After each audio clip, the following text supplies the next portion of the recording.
Okay, magandang hapon muli po sa ating lahat at welcome dito sa ating launching ng Duterte Panagutin Network. So ating nakikita ang isang medyo mahabang video, ngunit napakahaba ang pangyayari na ito at napanood lamang natin sa ilang saglit pero mahaba din ang pagdurusan dinaranas lalo-lalo na yung mga magulang, mga nalalabing nung biktima ng extrajudicial killings. Hindi lamang ang mga drug addicts at saka drug suspect persons, kundi pati na rin ang mga nakikibaka para sa katarungan at karapatan ng mamamayan na lumalaban.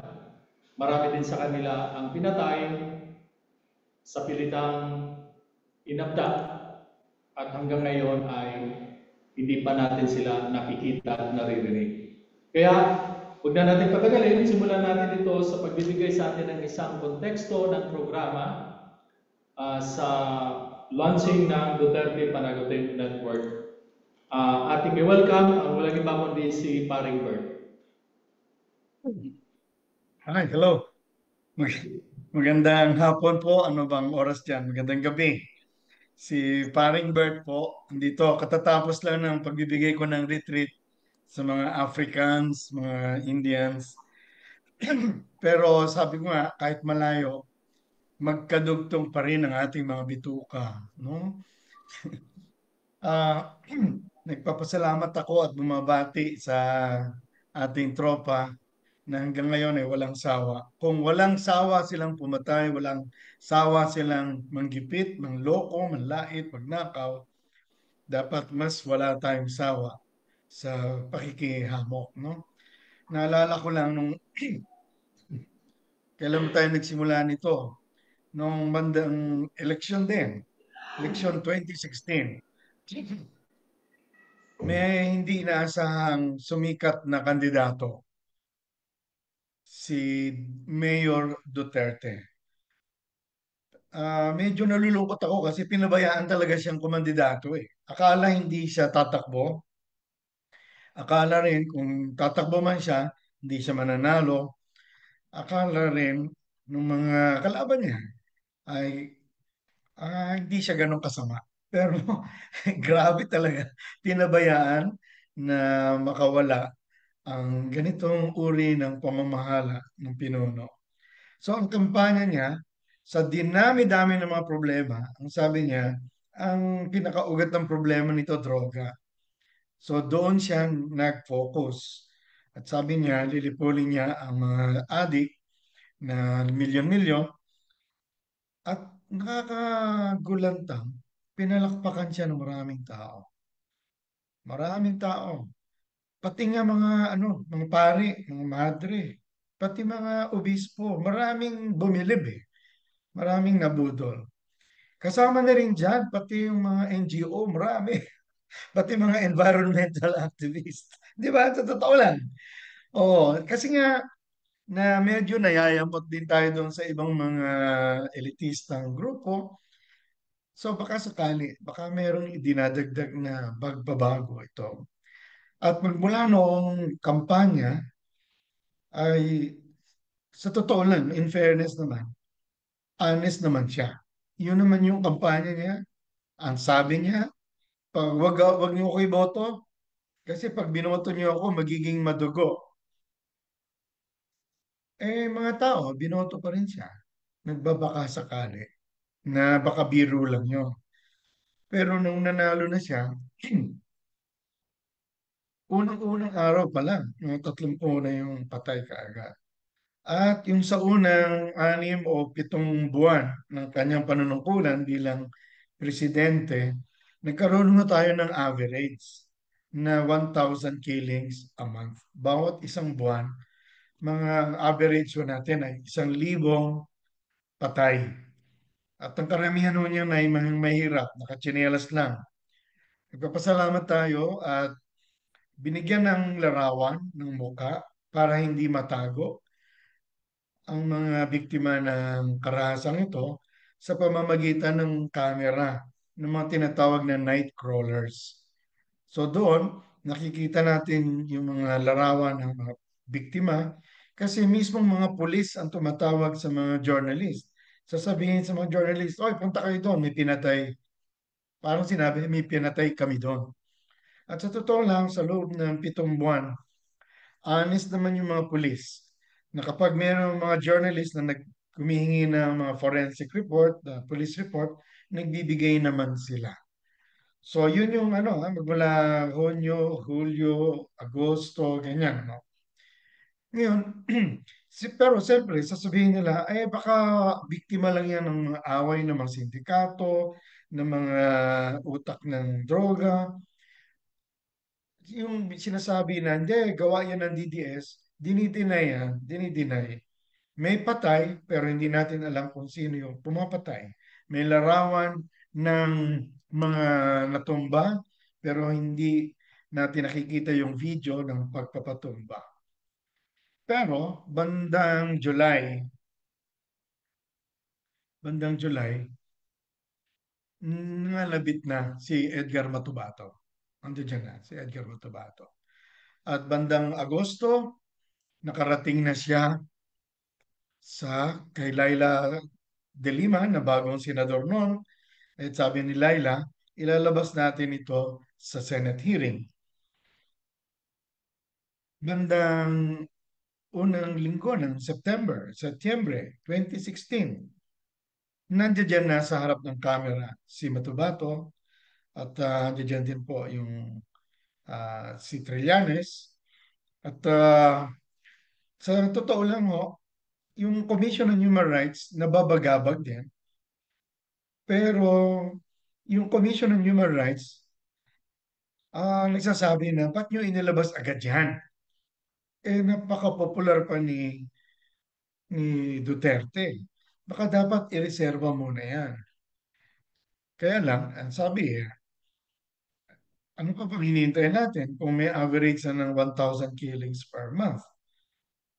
Hindi na pwedeng maghintay. No? So, noong mga panahon na yun, yung Commission on Human Rights ay nag-umattend sa Geneva sa United Nations Human Rights Council at doon may mga nakilala. Halimbawa, yung No Peace Without Justice, isang international NGO na tumutulong dyan. Sa tahimik lang. Tapos, yung Stop the Drug War na ang base ay nasa New York. Nung nakilala yan ni Chito Gascon, nagkaroon na ng mga liaison sa international NGO, international journalist, at saka ng International Criminal Court mismo. So may mga nagtulay dyan. Dito naman sa local naman, andi diyan naman yung paglabas, paglantad ng umaamin na si Edgar Matubato. Magmula ng paglabas ni Edgar Matubato, nagkaroon ng larawan at muka yung mga pumapatay. So nung una, merong larawan yung mga pinapatay at saka yung mga pamilyang nagluluksa. Ngayon, meron ng mukha ang mismong Davao Death Squad na totoo naman pala talaga.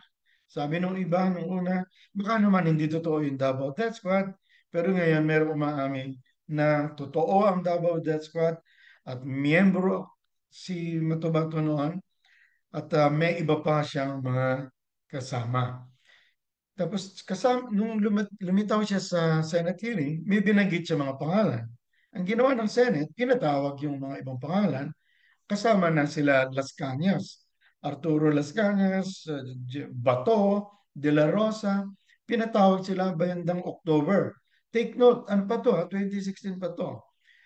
Pero nag-deny yung kapulisan, sinasabi, hindi totoo yung sinasabi ni Edgar Matubato. Pero sa totoo lang, noong Oktubre na yon, lumitaw sa Senate hearing si Las Cañas, nung gabi na nagsinungaling siya, kumontak na siya doon sa mga madre. Sabi niya sa mga madre, sister, i-connecta mo ako doon i-connecta ninyo ako sa simbahan, sa pinakamataas na mga opisyal ng simbahan, dahil nagsinungaling ako sa Senado, gusto kong bawiin yon. Gusto kong bawiin yon.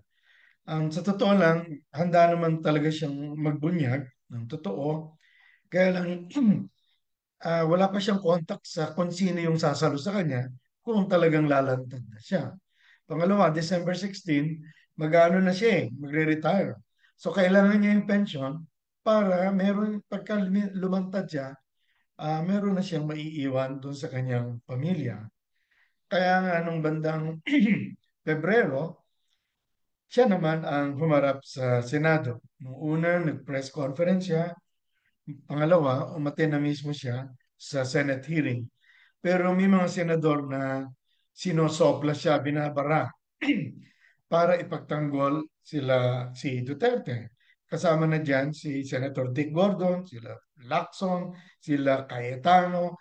Talagang ayaw nilang makinig talaga sa totoong kwento ng dalawa na, Matubato at saka ni Las Cañas. Sabi ni Las Cañas, si Matubato, totoo yung kwento niya, pero mas marami raw alam si Las Cañas dahil si Las Cañas ay mas malapit kay Duterte at inaamin niya kumita siya sa ganong klaseng pamamaraan. Ngayon, habang ginagawa ito, dumating din sa eksena sila Jude Sabio, Attorney Jude Sabio, at siya yung nag-record sa mga kwento ni Matubato at later on kay Las Cañas, at siya yung nagpadala ng ng hindi naman talaga complaint pero information ang tawag sa International Criminal Court sa The Hague. Sinundan ito ng Rise Up. Tapos may report din yung mga karapatan at iba pang mga grupo, nagsunod-sunod na yon. Ang maganda nito, nagkaroon ng mukha, hindi lang ang biktima, kundi yung mga perpetrator, yung mga kriminal, yung mga berdugo. Nagkaroon ng malaking pagbabago noong pinatay ng mga kapulisan sa loob mismo ng krame, yung Korean businessman. Bandang Enero, no? O Pebrero, Enero, doon mismo sa Camp Crame.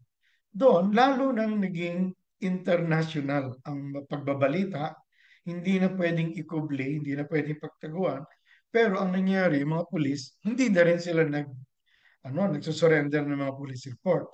Kaya solid yung first 7 months na reporting ng mga pulis na magagamit na ebidensya laban kay Duterte dahil klarong-klaro yun. Maya-maya, kinabahan na rin siya. Si yung chief prosecutor, si Fatu Bensauda, sabi niya, moto proprio, mag-iimbestiga na kami sa sitwasyon sa Pilipinas at saka sa Venezuela. Ang sagot naman ni Duterte, i-withdraw ko yung Pilipinas. Withdraw niya March 2018, pero tumalab ito noong 2019 na na-withdraw ang Pilipinas.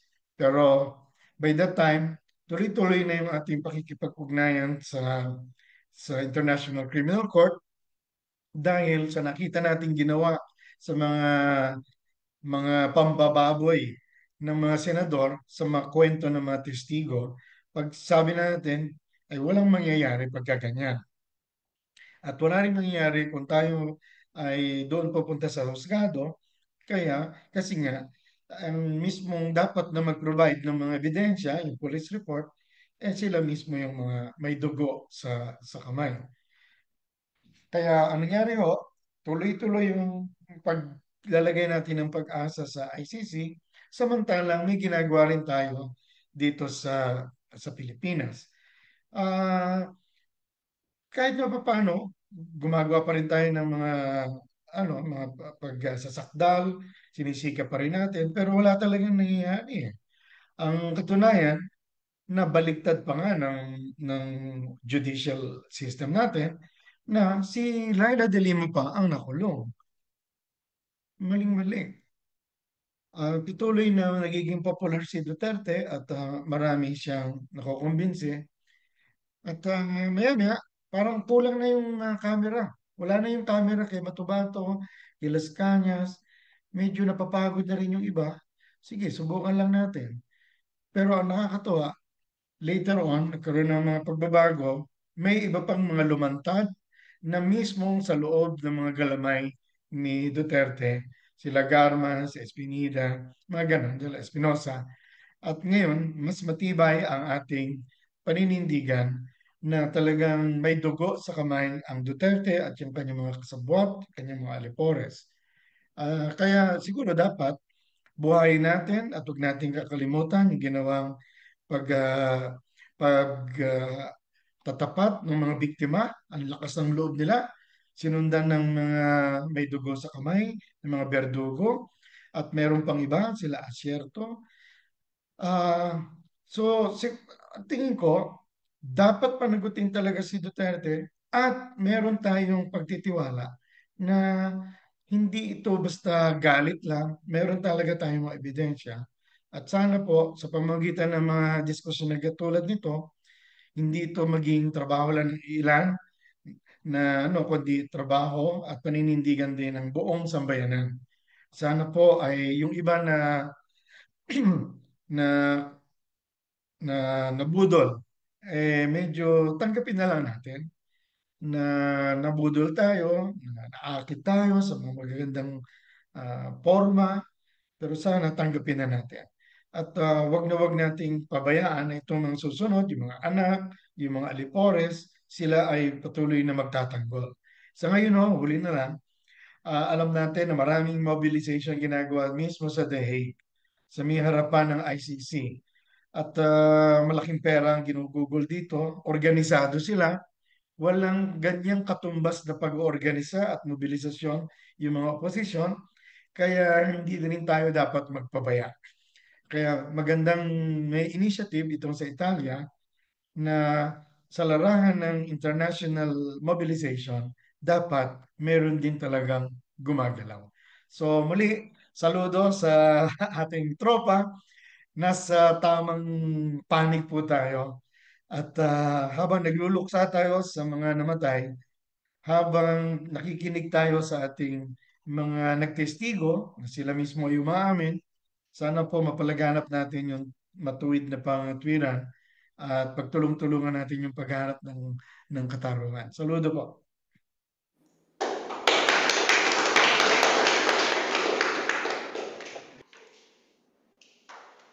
Magandang gabi ho sa inyo lahat.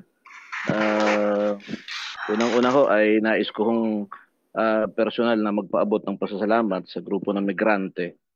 Sa pagkakatanda ko ho, nung binuburo lang aking pamangkin ay isa ho kayo sa mga nagpaabot ng suporta, maging yung Kabataan Party List, no? Hindi ko alam si yung dati hong kongresista, no? Nagkaroon ho kami ng pagkakataon na magkita at pumisita dito. So sa mga ganitong pagkakataon lang po ako maaaring magpaabot ng aking taus-pusong pasasalamat sa inyo. Sa ho kayo sa mga tao at grupo na nagpalakas po sa aking pamilya, sa akin mismo. Ako ho ay lubos na nagpapasalamat nang marinig ko na may ganitong klase ng inisyatibo na talagang panagutin ang dating presidente, no, sa kanyang mga ginawang mga maling pagkilos at paglabag sa karapatang pantao. Ako ho ay kabahagi ng programa ng paghilom na binuo ni Father Flavio Villanueva. No, kami ho ay mayroong 347 na pamilya po, no, na tinutulungan ho ng programa. At kami ho ay patuloy na umaasa, no, na sa pagkakataon na mapanagot talaga ang Pangulong Duterte sa kanyang mga ginawang krimen. Nakakalungkot ho, no, kanina pinanonood ko ho yung video. Naalala ko sumariwa sa akin yung pangyayari po ng pagkamatay sa aking pamangkin kasi yung isa doon na tao na pinakita doon yung taga Puninaria ho yata yun, kaya lang patay na yata yun eh. Si yung sa Eusebio, yung manager doon sa Eusebio. Medyo nakasagutan ko pa yun eh. Uh, Napaka-sistematiko ho kasi ng mga pagpatay dito sa Pilipinas. At marahil sasang-ayon ng ating kongresista ng Kabataan Party di sa bagay na yan. Dahil sila rin mismo, isa sila sa mga dokumento po, maging yung migrante, na napakarami hong pamilya ng OFW ang talagang napatay. Isa na nga ho yung si Kian, meron pa dyan si yung taga Cavite ho, no, na natulungan din ng simbahan, si Luciapo. No? Siya rin ay nasa abroad noon. Tapos bumalik ng Pilipinas, pinatay din ho yung kanyang anak. Kaya ho, mula ho sa programa ng paghilom ay nagpapasalamat po kami na simulan, no, mula diyan sa Italia, sa grupo ho ninyo diyan sa ibang bansa, ang pagsuporta ho na pagkakamit ng katarungan dito ho sa Pilipinas. Napakarami hong pinakakalat na fake news eh, no? Na kinidnap daw, tapos ang dami hong naniniwala na hindi raw na sunod na mabigyan ng due process ang dating pangulo. Ang dami hong naniniwala ho dito sa Pilipinas niyan. So maraming maraming salamat po, no, mula po sa mga pamilya ng biktima ho ng extrajudicial killing. Kami ho ay nagpapaabot ng pasasalamat sa ginawa ho na inisyatibong ito at nakahanda po kami sumuporta upang papanagutin ang mga Duterte sa kanilang mga naging kasalanan sa bayan. Maraming salamat po. Magandang hapon po sa lahat ng mga nasa Italia. Magandang gabi naman sa lahat ng mga nasa Pilipinas. Ako po si Attorney Rene.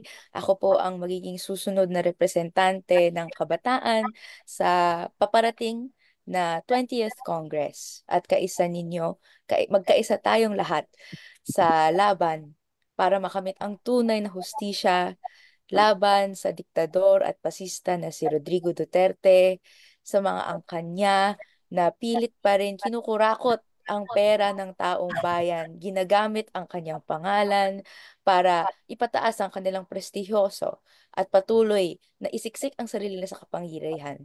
At syempre, panagutin si Duterte, lahat ng nagkasala laban sa mamamayang Pilipino. Kaming kabataan, ah, seryoso ang pagtingin namin sa lahat ng sala na ginawa ni Duterte.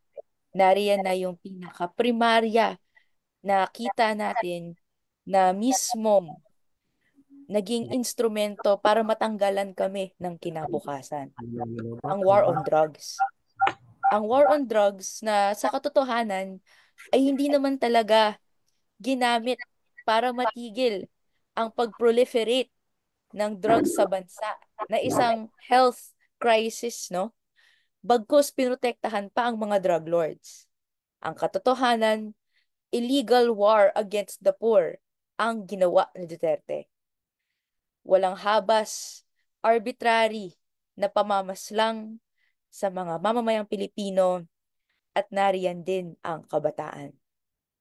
Ako po, noong 2016, ako ay isang kakapasok lang sa kolehiyo at karamihan ng mga kabataang nakatrabaho ko ngayon ay either no, elementary, high school, noong unang sumampa sa kapangyarihan si Duterte sa pambansa. At araw-araw, ang aming nakakasalubong sa balita ay may namatay na naman na kaedaran namin. Paano namin iisipin ang kinabukasan namin kung takot kami na lumabas sa mga kalsada? Kung takot kami na makisalamuha sa lipunan dahil may posibilidad na ang buhay na namin ang susunod, na ang buhay na ng tatay, ng nanay, ng kamag-anak namin, ng kaklase, kakilala namin ang sunod. Sa gantong klasing pamamairal niya ng Iron Fist ay may ginawa siyang kultura ng pananakot at pananahimik. Dahil kaming kabataan, kaysa naman na kami mamatay, no,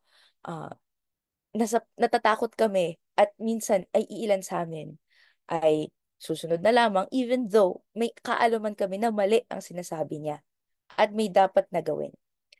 Hindi lang po ito ang sala ni Duterte sa kabataan. Hindi lang ito ang sala ni Duterte sa lipunan. Kung babalikan po natin ang kasaysayan ng madugo niyang rehimen ng 6 na taon na hanggang ngayon din ay patuloy na in-enable at negligent din ang kasalukuyang rehimen ni Marcos na i-prosecute ng maayos. Nandito ang napakaraming dugo na dinanak, kagutuman na pinalaganap, na pagdudusa laban sa mamamayang Pilipino. Ang unang-una ko na rin ho sigurong isa-cite ay ang unang instance kung bakit po ako nakakonect sa Migrante Italy. Ito po yung abrogation ng UPD&D Accord. Ang pinaka Sala din naman ni Duterte kung buuin natin, no? Kung mismong tatahiin natin ang lahat ng kanyang mga ginawa, ay pinalaganap niya na as if siya ang batas at tinanggal ang mga proteksyon, ang karapatan, ang mga kalayaan na tinatamasa nating lahat. Sa mga bahagi ng kabataan, lalo na sa mga estudyante sa paaralan, sa UP ay meron pong tinatawag na UP-DND Accord. Ito ay isang instrumento na nilagdaan noong pagkatapos ng martial law ng UP at DND sa pagkilala ng mga paglabag ng karapatang akademiko, kalayaang pang-akademiko, at karapatang pantao dahil sa mga kabataang estudyante, mga faculty, mga bahagi ng community na nag-alsa laban sa diktadura. Para hindi na maulit yon, yung bigla na lang may um, desaparecidos, bakit may aresto na lang or search na hindi naman alinsunod sa batas, pinotektahan na dapat kung may papasok na militar o pulis sa UP ay may prior notification o pagsasabi sa pauna bago gawin ito. Ito ay alinsunod sa protections of academic freedom. 2021 po, noong unilaterally mag-isa na tinanggal ang agreement na to ng DND. Ito po ay nangyari sa ilalim ng rehimen ni Duterte sa ilalim ng kanyang mabangis na lockdown ng COVID-19. Kasabay din nito ang pagtanggal ng franchise sa ABS-CBN, ang pangdidikdik sa Rappler, sa napakaraming news outlets, pagpaslang sa maraming journalists, pagsasabatas ng anti-terrorism law na ngayon ginagamit para mas lalong diinan at patahimikin ang mga progresibo na mga organisasyon at individual na nagsisiwalat lang ng katotohanan. Marami rin po hanggang ngayon ang mga organisasyon na arbitrarily and without basis ay papatawan ng terrorist financing charges at dahil dito hindi na makakagalaw ang kanilang buhay, ang kanilang organisasyon. Marami rin pong mga killings na ginawa niya sa mga kabataan. Narito na po ang na-discuss lang no, si Kian de los Santos, si Carl Arnaiz, si Rinaldo de Guzman. At labas pa sa war on drugs na rin din yung marahas niyang governance na nagdulot ng kamatayan ni Baby River Nasino noong ang kanyang um, ina na human rights worker na kabataan ay hindi inalaw na makita siya, mahawakan man lang siya. Dahil sa pagpuilit niya sa kanyang paipit na pamamahala. Nariyan yung burial niya ng diktador na si Ferdinand Marcos. Nariyan yung puwersahang face out niya ng jeepneys. Yung deklarasyon ng martial law in Mindanao na halos at sa katotohanan nagkaroon ng de facto martial law sa buong Pilipinas. Nariyan yung plano niya na kahit napakaraming dugo ang dinanak, napakaraming gutom, napakaraming naghihirap, pinipilit niya na nasa kapangyarihan pa rin siya at ang kanyang mga crony, ang kanyang pamilya, na nagsagawa siya ng charter change. Pinilit niya iratsyada ito. At noong meron tayong mga kinikilalang alyado na gustong ipasiwalat ang rule of law, anong ginawa niya sa kanila? Tinanggal niya si Chief Justice Sereno sa kanyang pwesto sa Supreme Court. Pinakulong niya ang dating senador at ngayong representanteng si Laila de Lima. Nariyan yung napakarami na peasant and activist killings. Nariyan yung Bloody Sunday Massacre ng Southern Tagalog Region. Habang pinagpapakatuta siya sa US at sa China. Hindi po makikita sa isang listahan ang lahat ng kasalanan Duterte. Sa bawat araw na tayo'y nasa ilalim ng kanyang madugong rehimen, meron na namang namamatay, merong nahihirapan, at merong patuloy na dugo na dumadanak dahil sa kanyang mga polisiya. Pero ang pagtatayo ng Duterte Panagutin Network sa Italy, yung pagpanalo ng Kabataan Party List sa nakaraang eleksyon, yung patuloy na persistence and presence ng activists all over the country, yung dumadami ang kabataang mulat at lumalaban kay Duterte, kay Marcos, lahat ng patuloy na kumakasa ng hindi makataong polisiya sa gobyerno, na kinakalimutan ang totoong experience natin sa laylayan, na nagpupuwersa sa maraming kabataan na maging OFW, kahit mahirap mawalay sa pamilya, kahit dapat may trabaho sa Pilipinas. Ang pag-drop out ng kabataan sa edukasyon, sa college, sa high school dahil sa hirap sa buhay. Lahat to ay proof na hindi pa natatapos ang laban at lumalakas pa ito. Kaya po, andito ang Kabataan Party List, nandito ang kabataan na gamit ang aming dalawang kamay ay kokontrolin ang kinabukasan natin. Hindi natin hahayaan na patuloy na magkontrol at patuloy na umipit palabas sa hustisya si Duterte. Nandito tayo para patuloy itambol ang panawagan ng maraming Pilipino, ng mga namatay na paslang at ng kanilang mga pamilya, para hindi lang sa pagsisiwalat at patuloy na pagpapanatili ng katotohanan, para i-resist ang fake news, ang disinformation, pero para makamit ang hustisya. And only then, kapag nakamit na natin ang hustisya, makikita natin ang kapayapaan. Makita natin ang pananagutan. Kasama ko rin po pala dito si Kedge Andres. Siya po ang 7th nominee ng Kabataan Party List. Siya po ang kasalukuyang tagapagsalita ng Student Christian Movement of the Philippines. No, at sana ay makatuntong din siya sa Roma sa susunod na mga buwan para sa kanyang interfaith na activity, na ire-represent niya ang Filipino youth sa aktibidades dyan. Sana po magkita-kita tayo. Pero kung hindi man tayo magkita-kita, mapanalig tayo na marami tayo sa laban. Patuloy ang ating panawagan. Patuloy ang ating clamor for accountability. At hindi tayo magtitigil at hindi tayo mananahimik hanggat ang pagkakulong ni Duterte sa ICC ay mapinal. Hanggang ma-impeach si Sara Duterte at hanggang mapanagot ang lahat ng dapat na mapanagot.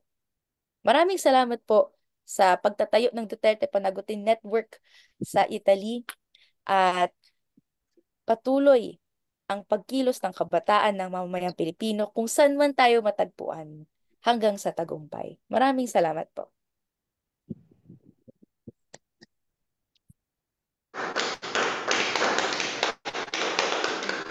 Salamat, Kong Rene. Mabuhay ang kabataan! Mabuhay ang kabataan! Mabuhay ang kabataan! Mabuhay ang Mabuhay ang Kabataan Party List.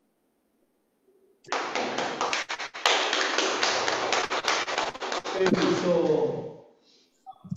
maraming salamat kasamang Congressman Rene, at makakaasa ka na patuloy kasama mo kami sa laban.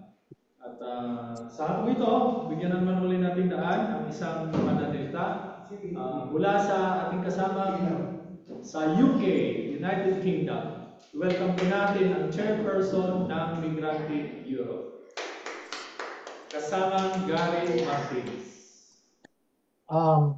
Magandang hapon at magandang gabi sa Pilipinas.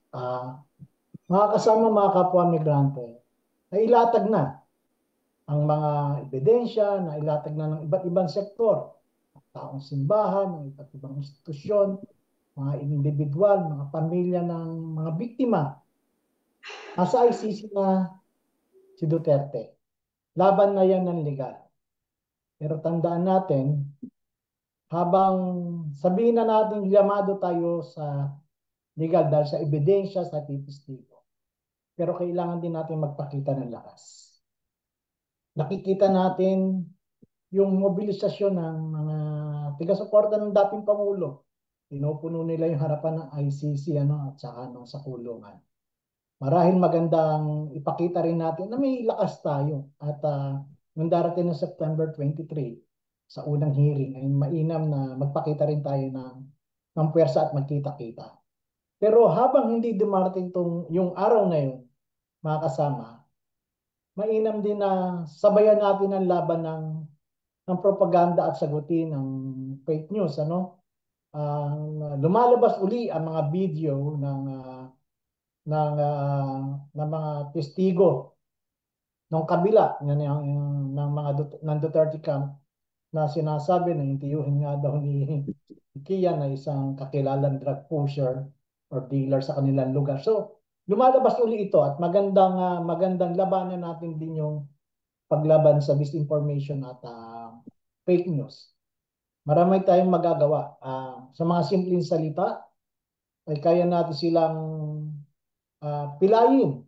Kung ba sinabi nilang payapa ang Pilipinas sa panahon ni Duterte, hindi masasabing payapa ang isang bansa kung merong mahigit na 27 unexplained death or death under investigation. Murder lahat yun. Kaya hindi pwedeng sabihin, labanan natin sila sa datos. Sa panahon na ginagamit nila ang social media, dapat may pangkalampag din tayo. Meron din tayong armies of truth tsaka ng information. Yung mga tula na binasa kanina, maganda i-popularize yan bilang bahagi ng ating laban. Mga kasama, mga kababayan,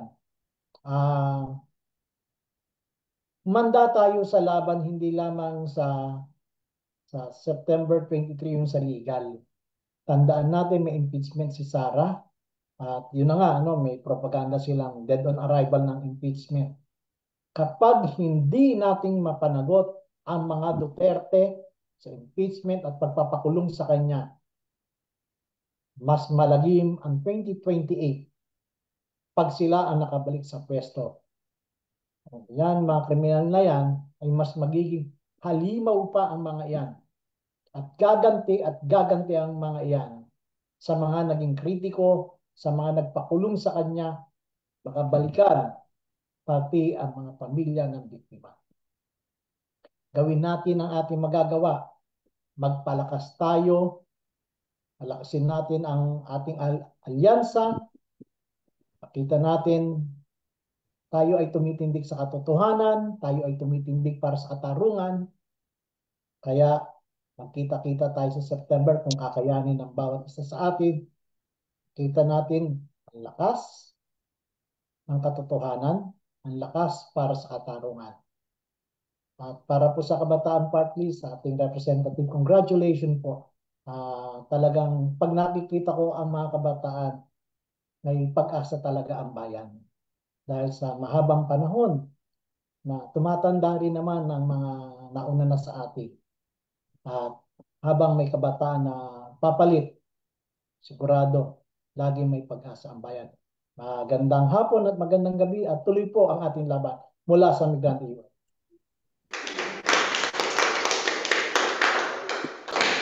Panagutin! Duterte Panagutin! Duterte Panagutin! Marcos Singilin! Marcos Singilin! Salamat kasama Beng. At siyempre, hindi na natin din mahintay kung na dumating pa si Keds Andres dito sa Roma.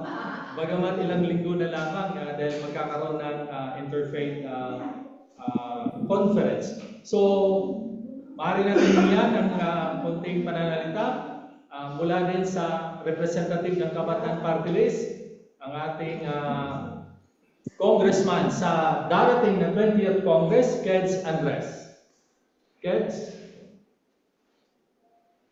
Dito ba siya?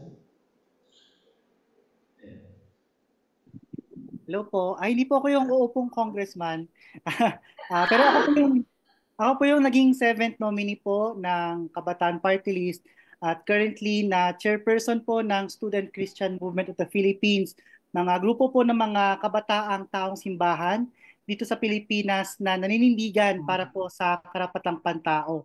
Ako rin po ay naging biktima ng red tagging ng Estado at isa po sa mga pinaka high profile na nan-red tag na po sa akin ay si Pastor Apollo Kibuloy sa kanyang mismong channel sa SMNI. So nagkaroon po kami ng palitan sa SMNI na inaakusahan po niya ako sa iba't ibang mga pamamaraan. Pero kahit po tayo ay nire-red tag ni Kibuloy ng mga pwersa ng Estado, ay patuloy pa rin po yung mga kabataan, mga Kristiyano dito sa Pilipinas na naninindigan para po sa karapatang pantao. Tayo ay sumasama sa mga fact-finding mission, sa mga documentation, sa pag-train ng mga bagong blood, no, new blood na mga kabataan na magmamana ng struggle para sa pagtataguyod ng human rights dito sa Philippines. Kasi alam natin na if we don't make changes right now, no, systematic changes, yung next generation po yung may hirapan. At hindi po natitinag yung mga kabataan to uphold human rights despite red tagging because this is our conviction, no? And sa amin din, no, sa mga faithful, no, naniniwala tayo na yung sabi doon sa Timothy, letter to Timothy, na yung mga persecuted, sila pa nga yung gumagawa ng mga makadiyos na mga gawain. Kaya po, yung isa po sa mga gusto din nating ma-achieve ay yung mas matindi na international solidarity among church people. So, yun po nabanggit po ni Attorney Rene kanina sa this coming last week po ng June ay invited po ako ng ICHIRP, International Coalition for Human Rights in the Philippines, na ako lang po yung youth delegate sa Philippines, no, na kasama po sa Interfaith Pagtatanim Conference sa Roma sa darating na 27 tsaka 28. Kasama po yung iba't ibang mga simbahan sa Pilipinas. So yun po yung hopefully makapunta po, no. Pero bago po noon ay kumakatok din po kami sa inyong mga puso na nangangailangan po ng tulong din talaga kasi self-funded po yung trip, no. Kung magiging ano lang din po, mga estimated po na 1,300 euros yung kakailanganin. Pero yun po, ang expected naman po na outcome ay una yung paglalapit ng pangangailangan na dapat mas maging forefront din po yung kabataan doon sa pag-organize ng human rights and church people dito sa Pilipinas dahil matindi po yung kanilang ambag pero at the same time, marami po kaming kinakaharap dito din sa ating bansa. So yun lang po at maraming salamat po.